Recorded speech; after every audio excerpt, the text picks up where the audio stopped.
जय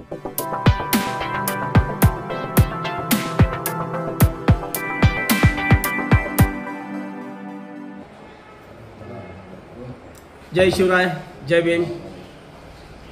भारतीय प्रजासत्ताक दिनाच्या सर्व भारतीयांना खूप खूप शुभेच्छा। आज आपल्या समोर येण्याचं कारण असं आहे की कर्जतचे रिपब्लिकन पार्टी ऑफ इंडियाचे तालुका अध्यक्ष तर स्वयंघोषित आहेत, पण चला ठीक आहे, त्याला माना म्हणून आम्हाला जिल्हा अध्यक्षाचा एक आदेश होता, आपण दिलेले आहेत अध्यक्ष म्हणून, आपण ठीक आहे अध्यक्ष मानतो। परंतु त्यांनी जो 24 तारखेला नेरळ शहरामध्ये जो निर्णय घेतलेला आहे तो अत्यंत पक्षाला घातक असा निर्णय घेतलेला आहे। तिथे असलेल्या सुरेखाताई कांबळे ह्या शहर अध्यक्षा खूप चांगल्या प्रकारे काम करत होत्या आरपीआयचं। त्या मागच्या विधानसभेच्या इलेक्शनमध्ये आपल्या युतीच्या माध्यमातून जे प्रचार करत ते सर्व कार्यकर्त्यांच्या समवेत प्रचार चालू असताना त्यांना अचानक पाय मुरगळून पडल्या व त्यांच्या हाताला काय फ्रॅक्चर झालं। त्याच्यामध्ये त्याचं वैयक्तिक त्यांनी काही खर्च केला, 2-2.5 लाख रुपये काय करायचं ते झालेलं आहे।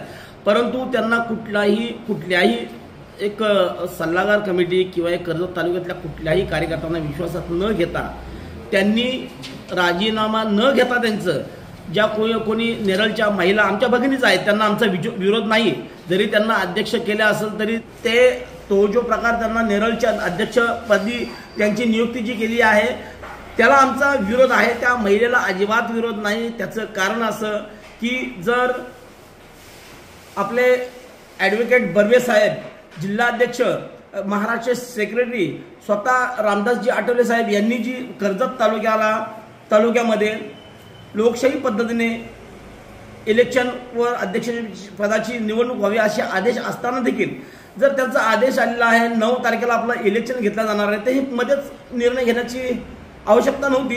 परंतु मला असं वाटतंय तालुका अध्यक्षाने हे मनमानी कारभार चाललेला आहे।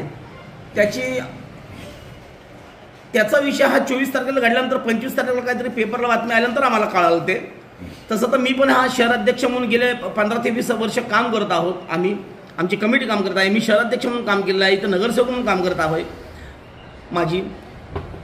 मी शहराध्यक्ष असताना 2 वर्षामध्ये साधा एक फोन किंवा कुठल्या मीटिंग किंवा कुठले आपल्याला कार्यक्रम राबवायचे आहेत असं वैयक्तिक किंवा कोणामार्फत निरोप देखील मला कधी पाठवण्यात आलेला नाही, कोणाला विश्वासात घेतला जात नाही। आणि अशा पद्धतीने जो नेरळमध्ये त्यांनी जो निर्णय दिलेला आहे त्या निर्णयाला आमचा विरोध आहे। तसंच त्याविषयी मला असं वाटतं व्हॉट्सअपद्वारे आमच्या माननीय नरेंद्रजी गायकवाड जिल्हाध्यक्ष यांनी काही आदेश देऊन ती केलेली नेमणूक ती स्थगिती दिलेली आहे। परंतु हा जो झालेला प्रकार जो आहे हा संभ्रमात पडणारा आहे रिपाईच्या सर्व कार्यकर्त्यांना। असं जर आपल्या मनमानीने जर असे निर्णय होत चालले तर पक्ष गेले काही वर्षापासून आम्ही जो पक्ष सांभाळून काम केलेलं आहे, प्रामाणिकपणे काम केलेलं आहे, एक कार्यकर्ता जोडून एक सदस्य बनून आम्ही जो काम केलेलं आहे। आणि विषय असा आहे, आम्ही केलं म्हणण्यापेक्षा आम्ही सर्वांनी काम केलेलं आहे, मी केलेलं नाही, त्याच्या सर्वांचा वाटा आहे, संपूर्ण कर्जत तालुक्याचा वाटा आहे। आणि गेले 30-35 वर्ष काम करत असताना मला असं वाटतं ही नवीनच पायंडा पाडण्याची जी सुरुवात तालुका अध्यक्षांनी केली ती फार चुकीची बाब आहे। त्याच्यावर मला असं वाटतं जिल्हाध्यक्ष व ह्या तुमच्या चॅनलच्या मार्फत जरी वरिष्ठांकडे जरी गेले हा विषय, तर मला असं वाटतं त्यांनी देखील दखल घ्यावी आणि हे कुठेतरी थांबलं पाहिजे। कारण जर इलेक्शनची तारीख जर माननीय ॲडव्होकेट बर्वे साहेब, सोनवणे साहेब यांनी जर 9 तारीख डिक्लेअर करत असताना हे मध्येच त्यांनी 4 दिवसाआधी लगेच त्यांनी तालुका अध्यक्ष घोषित करायलाच नव्हतं पाहिजे, पण तरी पण ते झालेलं आहे, ते कुठेतरी थांबवावं असा आदेश जिल्हाध्यक्षांनी दिलेला आहे। आणि जो प्रकार घडलेला आहे त्याच्यावर मला असं वाटतं जिल्हाध्यक्षांनी आपल्या पद्धतीने आपल्या पक्षांतर्गत जे काही नियम आहेत त्या घटनेद्वारे त्यांच्यावर कारवाई करण्यात यावी आणि पुढे असे प्रकार घडू नये असे प्रत्येक कार्यकर्त्यांना ताकीद द्यावी जिल्हाध्यक्षांनी, अशी त्यांना मी आपल्या मार्फत विनंती करतो।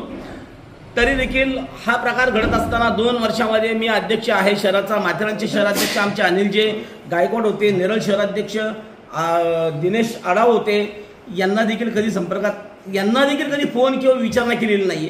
मग तालुका म्हणजे नेमकं कुठली काम करतात तालुका अध्यक्ष हे पण नेमकं लक्षात समजत नाही। चला ठीक आहे, भरपूर काय बोलण्यासारखं आहे, परंतु जी निवड झालेली ह्या निवडीला आमचा विरोध आहे आणि त्या विरोध असताना देखील आम्ही जिल्हाध्यक्षांनी त्याला ते स्थगित द्यावी, त्यांच्या निर्णयाचं आम्ही स्वागत करतो नरेंद्रजी भाई गायकवाड यांचा। आणि मला असं वाटतं याच्यापुढे असे निर्णय कुठेतरी थांबतील, घेऊ नये हीच विनंती करतो. आपल्या मार्फत ही बातमी सर्वांपर्यंत पोहोचावी. जय भीम.